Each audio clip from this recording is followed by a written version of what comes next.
F'pajjiżna l-immigrazzjoni regolari hija problema, kienet problema u għadha problema nazzjonali, problema li trid tiġi indirizzata fi pjattaforma Ewropea. Din is-sitwazzjoni kienet indirizzata f'konferenza tal-aħbarijiet imtella mill-Partit Nazzjonalista fejn fiha tresqu numru ta' proposti relatati mal-immigrazzjoni.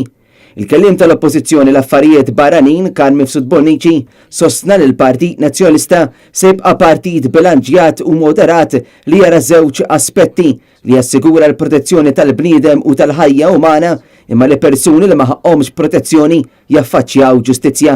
Infakkar li f'da settur partikolari l-Partit Nazzjonalista irnexxielu wkoll iġi f'Malta l-aġenzija magħrufa bħala Aljazo illi llum hija aġenzija illi qed timpjega jew sejra biex timpjega 500 ruħ f'pajjiżna. Il-kredibilità u l-achievements li għamel il-Partit Nazzjonalista f'dan is-settur partikolari għandu jagħti iktar fiduċja lin-nies illi vot favur il-Partit Nazzjonalista huwa vot li jgħin ferm iktar biex wieħed isib soluzzjoni għal din il-problema li Minnaħa l-MP u kandidata l-elezzjoni tal-Parlament Ewropew Roberta Mezzola tkellmet fuq il-ħidma tagħha u tal-Partit Nazzjonalista fuq dan is-suġġett fil-Parlament Ewropew fejn kienet li kitbet il-liġi tal-ħarsien tal-frontieri.